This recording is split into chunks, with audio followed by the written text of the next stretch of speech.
بسم اللہ الرحمن الرحیم۔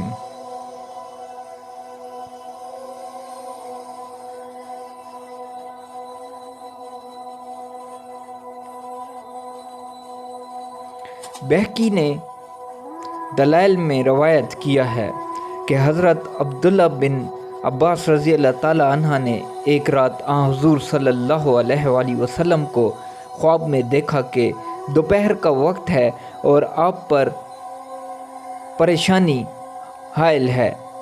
آپ کے ہاتھ میں ایک شیشی ہے جس میں خون ہے۔ ابن عباس رضی اللہ تعالی عنہ نے فرمایا کہ میں نے عرض کیا کہ اس میں کیا ہے؟ فرمایا حسین رضی اللہ تعالی عنہ کا خون ہے، میں اس کو اللہ تعالیٰ کے سامنے پیش کروں گا۔ حضرت عباس رضی اللہ تعالی عنہ نے اسی وقت لوگوں کو خبر دے دی تھی کہ حضرت حسین رضی اللہ تعالی عنہ شہید ہو گئے۔ اس خواب کے چند روز بعد حضرت حسین رضی اللہ تعالی عنہ کی شہادت کی اطلاع پہنچی اور حساب کیا گیا تو ٹھیک وہی دن اور وہی ٹائم آپ کی شہادت کا تھا۔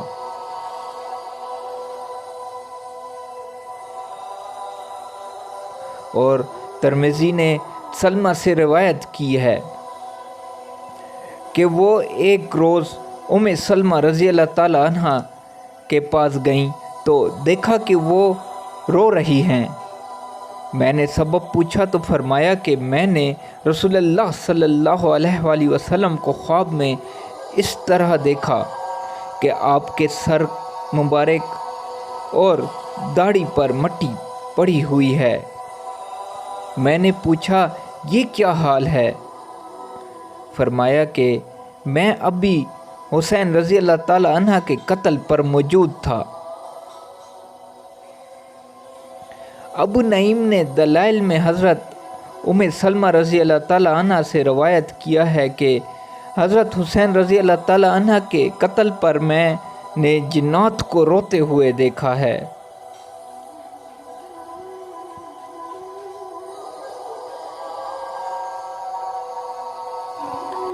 جس وقت حضرت حسین رضی اللہ تعالی عنہ پیاس سے مجبور ہو کر دریائے فرات پر پہنچے اور پانی پینا چاہتے تھے کہ کم وقت حسین بن نمیر نے تیر مارا جو آپ کے دہنے مبارک پر لگا۔ اس وقت آپ کی زبان سے بے ساختہ بدعا نکلی کہ یا اللہ، رسول اللہ صلی اللہ علیہ وآلہ وسلم کی بیٹی کے فرزند کے ساتھ جو کچھ کیا جا رہا ہے میں اس کا شکوہ آپ ہی سے کرتا ہوں۔ یا اللہ، ان کو چن چن کر قتل کر، ان کے ٹکڑے ٹکڑے فرما دے، ان میں سے کسی کو باقی نہ چھوڑنا۔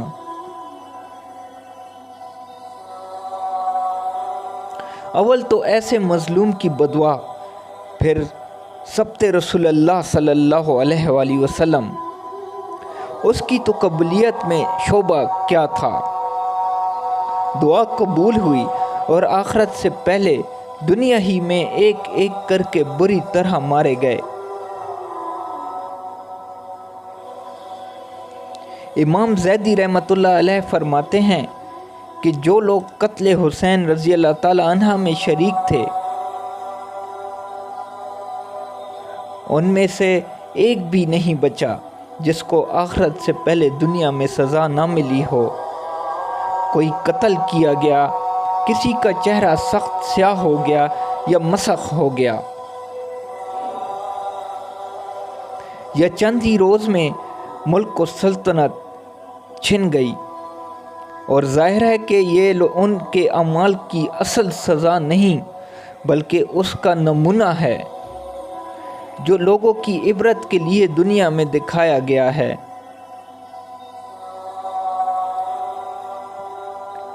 ابن جوزی رحمۃ اللہ علیہ نے دریافت کیا ہے کہ ایک بوڑھا آدمی حضرت حسین رضی اللہ تعالی عنہ کے قتل میں شریک تھا۔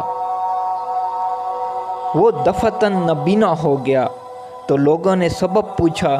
اس نے کہا کہ میں نے رسول اللہ صلی اللہ علیہ وآلہ وسلم کو خواب میں دیکھا ہے کہ آستینے چڑھائے ہوئے ہیں، ہاتھ میں تلوار ہے اور آپ کے سامنے چمڑے کا وہ فرش ہے جس پر کسی کو قتل کیا جاتا ہے، اور اس پر قتلان حسین رضی اللہ تعالی عنہ میں سے 10 آدمیوں کی لاشیں ذبح کی ہوئی پڑی ہیں۔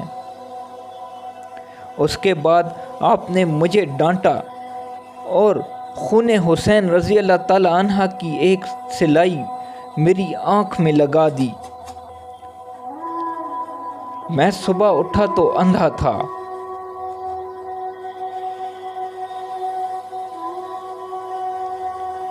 ابن جوزی رحمۃ اللہ علیہ نے نقل کیا ہے کہ جس شخص نے حضرت حسین رضی اللہ تعالی عنہ کے سر مبارک کو اپنے گھوڑے کی گردن میں لٹکایا تھا، اس کے بعد اسے دیکھا گیا کہ اس کا منہ کالا تارکول ہو گیا۔ لوگوں نے پوچھا کہ تم سارے عرب میں خوشرو آدمی تھے، تمہیں کیا ہوا؟ اس نے کہا، جس روز سے میں نے یہ سر گھوڑے کی گردن میں لٹکایا، جب ذرا سوتا ہوں 2 آدمی میرے بازو پکڑتے ہیں اور مجھے ایک دھکتی ہوئی آگ پر لے جاتے ہیں اور اس میں ڈال دیتے ہیں جو مجھے جھلس دیتی ہے، اور اسی حال میں چند روز کے بعد مر گیا۔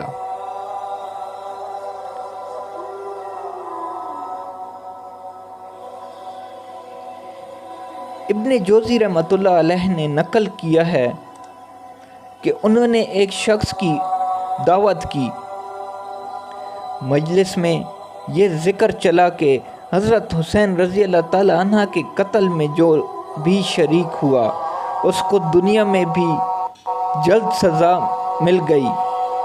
اس شخص نے کہا کہ بالکل غلط ہے، میں خود ان کے قتل میں شریک تھا، میرا کچھ بھی نہیں بگڑا۔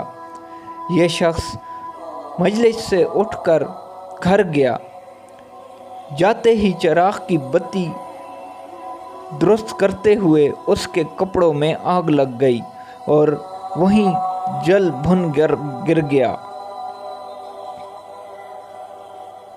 سدی کہتے ہیں کہ میں نے خود اس کو صبح دیکھا تو کوئلہ ہو چکا تھا۔ جس شخص نے حضرت حسین رضی اللہ تعالی عنہ کے تیر مارا اور پانی نہیں پینے دیا، اس پر اللہ تعالیٰ نے ایسے پیاس مسلط کر دی کہ کسی طرح پیاس بجھتی نہ تھی۔ پانی کتنا ہی پی جائے پیاس سے تڑپتا رہتا تھا، یہاں تک کہ اس کا پیٹ پھٹ گیا اور مر گیا۔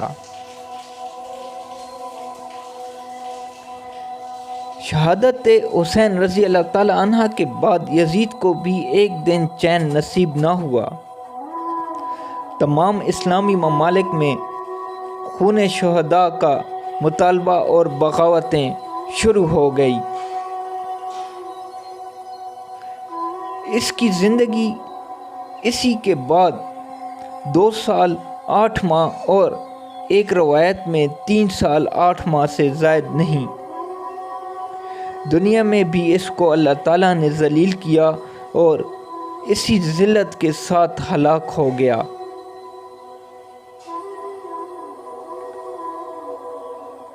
قتلان حسین رضی اللہ تعالی عنہ پر طرح طرح کی آفات ارضی و سماوی کا ایک سلسلہ تو تھا ہی۔ واقعہ شہادت سے 5 ہی سال بعد 66 سنہ ہجری میں مختار نے قتلان حسین سے قصاص لینے کا ارادہ ظاہر کیا تو عام مسلمان اس کے ساتھ ہو گئے، تو تھوڑے عرصے میں اس کو یہ قوت حاصل ہو گئی کہ کوفہ اور عراق پر اس کا تسلط ہو گیا۔ اس نے اعلان عام کر دیا کہ قتلان حسین رضی اللہ تعالی عنہ کے سوا سب کو امن دیا جاتا ہے، اور قتلان حسین رضی اللہ تعالی عنہ کے تفتیش و تلاش پر پوری قوت خرچ کی اور ایک ایک کو گرفتار کر کے قتل کیا۔ ایک روز میں 248 آدمی اس جرم میں قتل کیے گئے کہ وہ قتل حسین رضی اللہ تعالی عنہ میں شریک تھے۔ اس کے بعد خاص لوگوں کی تلاش اور گرفتاری شروع ہوئی۔ عمرو بن حجاج زبیدی پیاس اور گرمی میں بھاگا، پیاس کی وجہ سے بے ہوش ہو کر گر پڑا، ذبح کر دیا گیا۔ شمر جو حضرت حسین رضی اللہ تعالی عنہ کے بارے میں سب سے زیادہ شکی اور سخت تھا، اس کو قتل کر کے لاش کتوں کے سامنے ڈال دی گئی۔ عبداللہ بن اسید، مالک بن شبیر، حامل بن مالک کا محاصرہ کیا گیا۔ انہوں نے رحم کی درخواست کی۔ مختار نے کہا، ظالمو، تم نے سبت رسول اللہ صلی اللہ علیہ وآلہ وسلم پر رحم نہ کیا، تم پر کیسے رحم کیا جائے؟ سب کو قتل کیا گیا۔ اور مالک بن بشیر نے حضرت حسین رضی اللہ تعالی عنہ کی ٹوپی اٹھائی تھی، اس کے دونوں ہاتھ دونوں پیر قطع کر کے میدان میں ڈال دیا گیا، تڑپ تڑپ کر مر گیا۔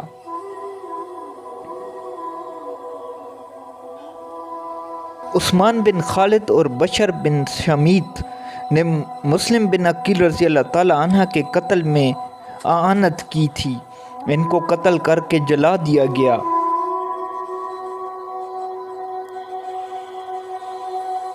عمرو بن سعد جو حضرت حسین رضی اللہ تعالی عنہ کے مقابلہ پر لشکر کی کمان کر رہا تھا، اس کو قتل کر کے اس کا سر مختار کے سامنے لایا گیا، اور مختار نے اس کے لڑکے حفص کو پہلے سے اپنے دربار میں بٹھا رکھا تھا۔ جب یہ سر مجلس میں آیا تو مختار نے حفص رضی اللہ تعالی عنہ سے کہا، تو جانتا ہے یہ سر کس کا ہے؟ اس نے کہا، ہاں، اور اس کے بعد مجھے بھی اپنی زندگی پسند نہیں۔ اس کو بھی قتل کر دیا گیا۔ اور مختار نے کہا، عمرو بن سعد کا قتل تو حسین رضی اللہ تعالی عنہ کے بدلہ میں ہے، اور حفص کا قتل علی بن حسین رضی اللہ تعالی عنہ کے بدلہ میں۔ اور حقیقت یہ ہے کہ پھر بھی برابری نہیں ہوئی۔ اگر میں 3/4 قریشی کو بدلہ میں قتل کر دوں تو حضرت حسین رضی اللہ تعالی عنہ کی ایک انگلی کا بھی بدلہ نہیں ہو سکتا۔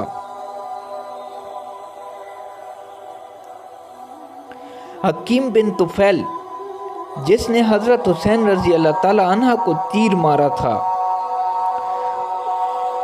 اس کا بدن تیروں سے چھلی کر دیا گیا، اسی میں ہلاک ہو گیا۔ زید بن رفاد نے حضرت حسین رضی اللہ تعالی عنہ کے بھتیجے مسلم بن عقیل رضی اللہ تعالی عنہ کے صاحبزادے عبداللہ رضی اللہ تعالی عنہ کو تیر مارا۔ اس نے ہاتھ سے اپنی پیشانی چھپائی، تیر پیشانی پر لگا اور ہاتھ پیشانی کے ساتھ بندھ گیا۔ اس کو گرفتار کر کے اول اس پر تیر اور پتھر برسائے گئے، پھر زندہ جلا دیا گیا۔ سنان بن انس، جس نے سر مبارک کاٹنے کا اقدام کیا تھا، کوفہ سے بھاگ گیا، اس کا گھر ضبط کر دیا گیا۔ قاتلان حسین رضی اللہ تعالیٰ عنہ کا یہ عبرتناک انجام معلوم کر کے بے ساختہ زبان پر آتی ہے۔ عذاب ایسا ہی ہوتا ہے اور آخرت کا عذاب اس سے بڑھ کر ہے، کاش وہ سمجھ لیتے۔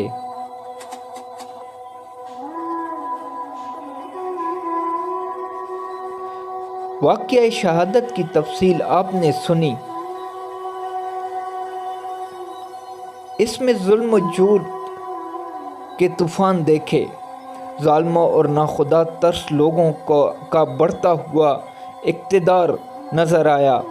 دیکھنے والوں نے یہ محسوس کیا کہ ظلم و جور اور فسق و فجور ہی کامیاب ہے، مگر آنکھ کھلی تو معلوم ہوا کہ یہ سب طلسم تھا جو آنکھ جھپکنے میں ختم ہو گیا۔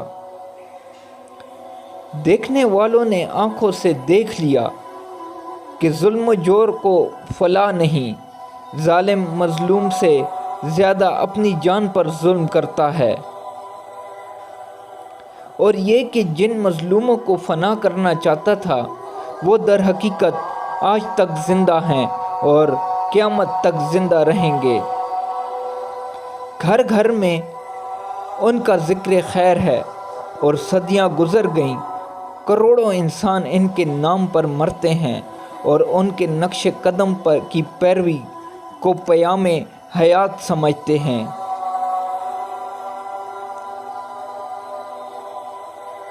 ان العاقبۃ للمتقین ایک محسوس حقیقت ہو کر سامنے آ گئی کہ حق و باطل کے معرکہ میں آخری فتح اور کامیابی حق کی ہوا کرتی ہے۔ اس میں عام لوگوں کے لیے اور بالخصوص ان لوگوں کے لیے جو حکومت و اقتدار کے نشہ میں مست ہو کر ظلم و عدل سے قطع نظر کر لے، بڑی نشانیاں ہیں۔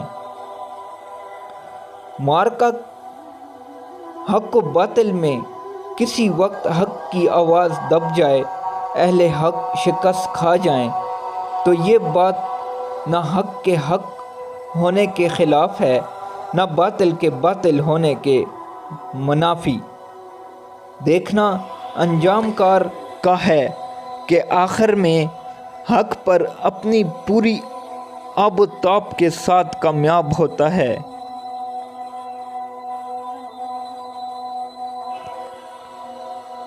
آخر میں پھر اس کلام کا اعادہ کرتا ہوں جو اس واقعہ کی شروع میں بیان کر چکا ہوں کہ حب اہل بیت اطہار جزو ایمان ہیں۔ ان پر وحشیانہ مظالم کی داستان بھلانے کے قابل نہیں۔ حضرت حسین رضی اللہ تعالیٰ عنہ اور ان کے رفقا کی مظلومانہ اور درد انگیز شہادت کا واقعہ جس کے دل میں رنج و غم اور درد پیدا نہ کرے، وہ مسلمان کیا انسان بھی نہیں۔ لیکن ان کی سچی اور حقیقی محبت و عظمت اور ان کے مصائب سے حقیقی تاثر یہ نہیں کہ سارے سال خوش و خرم پھریں، کبھی ان کا خیال بھی نہ آئے اور صرف عشرہ محرم میں واقعہ شہادت سن کر رو لیں، یا ماتم برپا کر لیں، یا تعزیہ داری کریں۔ سارے سال گرمی کی شدت کے زمانہ میں کسی کی پیاس کا خیال نہ آئے اور محرم کی پہلی تاریخ کو اگرچہ سردی پڑ رہی ہو، کسی کو ٹھنڈے پانی کی ضرورت نہ ہو، شہدائے کربلا کے نام کی سبیل کا ڈھونک بنایا جائے۔ بلکہ حقیقی ہمدردی اور محبت یہ ہے کہ جس مقصد عظیم کے لیے انہوں نے یہ قربانی دی، اس مقصد کو پورا کرنے کے لیے اپنی اپنی ہمت کے مطابق ایثار و قربانی پیش کریں۔ ان کے اخلاق و اعمال کی پیروی کو سعادت دنیا و آخرت سمجھیں۔